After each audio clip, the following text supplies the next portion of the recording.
Shalom, family. This is Or Ebri, author of Making Your Enemy Your Footstool, investor and consultant. And I'm coming to you today with another video, this evening with another video. Oh, man. No. I think, all right, this is how I want to start it off. Many of you are familiar, some of you may not be, but many of you are familiar with the story of the experiment that happened with the monkeys. So there are different variations of the story, but I'm going to tell the variation of the story that I know the best. So there was a science experiment done some years ago, many years ago, I think back in the 30s or 40s, something like that. Well, basically they had a ladder in the middle of the room with a banana at the top of the ladder, and they put 5 monkeys in the room. And they put shock collars around the necks of the monkeys. Now, like I said, this is my version of the story. I've heard many different versions of the experiment that happened. I actually read the documentation of the experiment that happened. So I'm going to just go off of what I can remember. It's been a very long time. But it is very relevant to the video that I'm making now.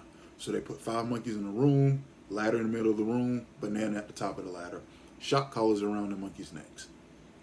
Whenever a monkey would climb up the ladder to get a banana, they would shock the other monkeys. Eventually, the monkeys figured out that whenever a monkey goes up to try to get the banana, the rest of them are going to get punished. So what do? Whenever a monkey would try to go up the ladder, they would beat that monkey.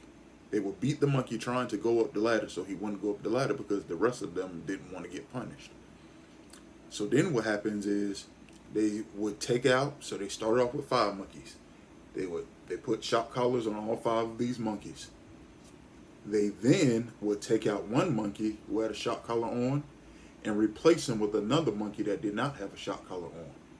So naturally what would happen? The one monkey who did not experience what had happened before would go up the ladder, where these other 4 monkeys would beat that one monkey. They would then take out another monkey with a shock collar, add a monkey who didn't have a shock collar. These 3 would naturally what would happen? This monkey would go up the ladder. These 3 would beat him, and because everyone else had beat him, there was a learned behavior. So then this one monkey who never had a shock collar on, and these 3 monkeys who had a shock collar on would beat this monkey. They would take one out, add another one. These 2 and these 2 would beat this one. Take one out, add another one. These 3 and this 1 would beat this new one because he would go up trying to get the banana. And then they took the last one out and added this new one. These 4 will beat this one new one. And then eventually what they did was so we got 5 monkeys now who never had a shock collar on. Then they added, so with these 5 monkeys had the thought process of beating any monkey that go up the ladder. The original 5 monkeys were removed from the equation. So you have 5 monkeys that don't have shock collars on. Then they remove one of them, add a new one. These 4 would beat this one when they're trying to, and they did that. So pretty soon you had monkeys who had no physical connection to the shock collar or didn't have a shock collar on, but they were repeating behaviors of the monkeys, of the punishment of the monkeys who had the shock collar on. So I say that to say this. You have to be very careful about society, because society, what has happened is society, the origins of society are like the shock collars. So this is what I need people to realize. Society is created to put everyone inside a box. Everyone fits into a box. If you think you have free will, you don't if you're living inside of this box. The reason why is if I can tell you what to think, how to think, what to do, when to do it, how to do it, why to do it, well, that means I already know what it is that you're going to do before you try and do it, and I can stop you from doing those things. Or I already know what you're going to do, so it's really like a setup. The reason why this is important to make sure that you stop, pull back, look at all the actions that's going on is because That's how society is trained, like those monkeys. So now what has happened is us as humans, we're the monkeys. So the first humans who had the shock collars on, the theophoric shock collars, they're no longer here. Those are the ones that, when before big cities were created and before metropolitans were created, everyone lived and had their own land and had their own farms and took care of themselves, and they may went to the local market in order to sell their products, but everyone was their own. But then what started happening is government wanted to control a mass group of people, especially people who lived in different areas, different thought processes. Maybe they worship different deities, all this and that. So what they did was they started rounding these people up.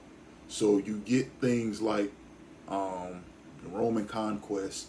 You have things like sub-Saharan slave trades. Like, you have all of these different acts in history to where a powerful governing force is trying to control a mass group of people.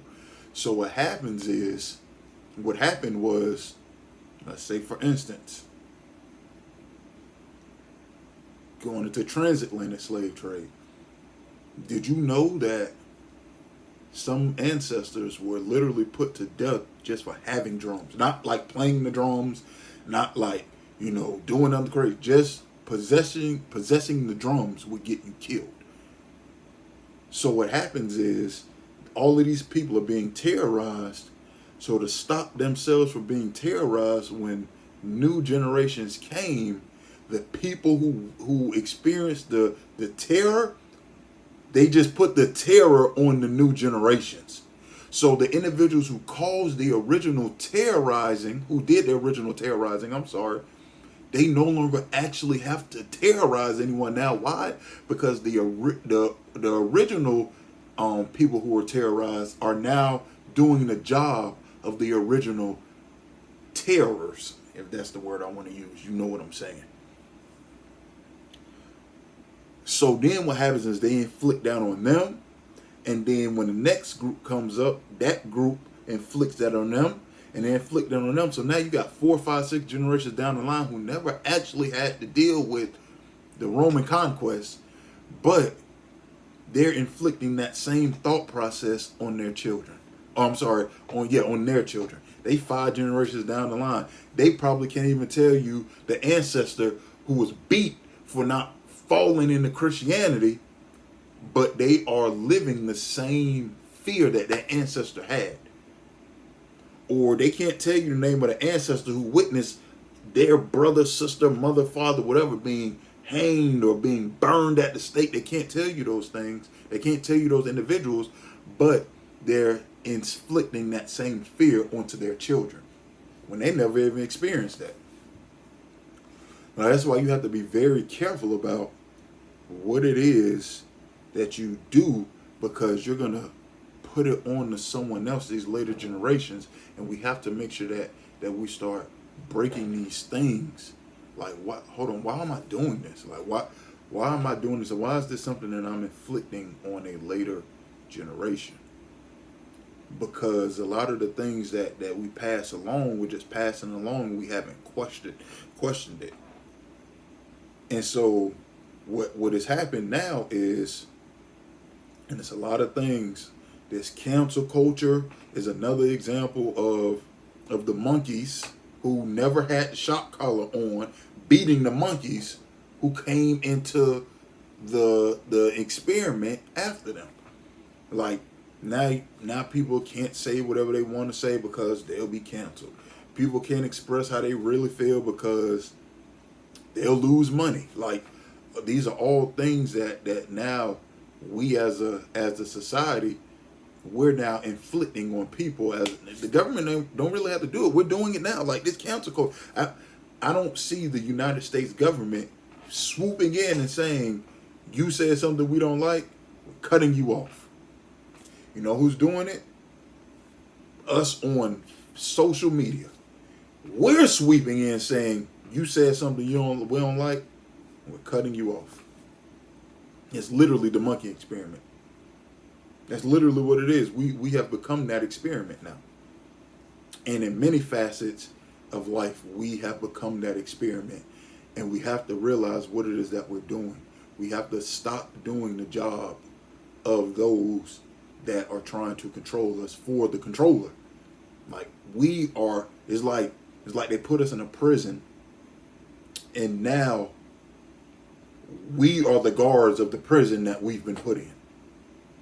So we take turns imprisoning one another, when if we all just opened up, we can walk right out the damn prison gate. Now, there may be some stuff out there that you're going to have to fight against and go against. Some people may have to be sacrificed in order to get the freedom for the majority, but that's just the way it is. That's life.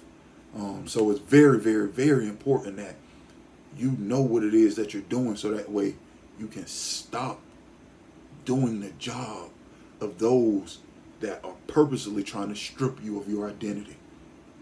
Just look at the society when people are afraid to speak their mind.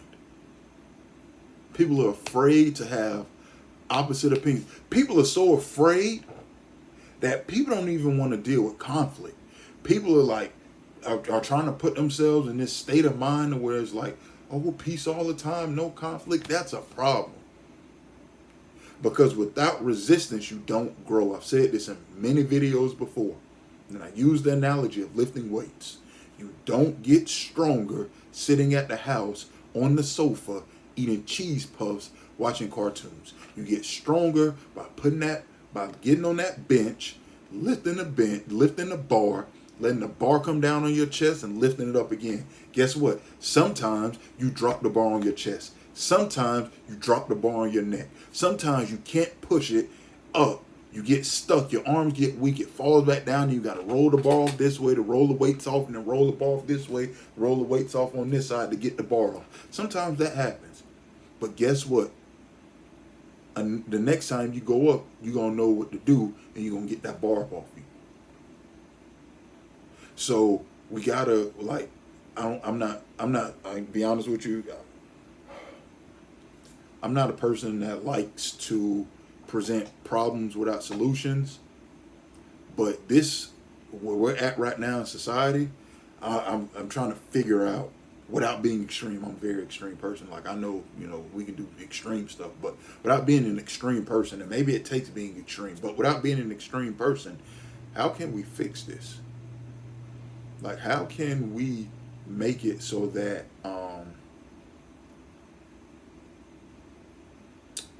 we aren't those monkeys anymore? How can we turn around and look at those that have created the experiment and say, we're not going to punish each other again? When are we going to do that? We have to make sure we get that done, because if we don't, it's not going to be good. It's not going to be good. I need y'all to understand, freedom is not slavery. Slavery is not freedom. Being enslaved, being pigeonholed, being tied down, being voiceless, that's not freedom. Like, just think about what they're setting us up, like how they're trying to set us up. Like you're being set up to not say anything, to keep your mouth shut, to do what? To go and be an economic slave, to line the pockets of someone else. Like that's what you're choosing to keep your mouth shut to do. Make it make sense, please. You're choosing to not speak up against atrocities so you can have amenities that are making you weaker.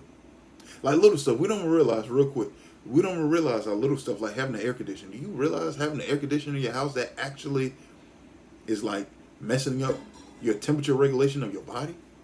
Did you know little stuff, having a hot shower? Did you know, go research the benefits of a cold shower. But you're happy because you got a hot shower. But with that, I say peace and shalom.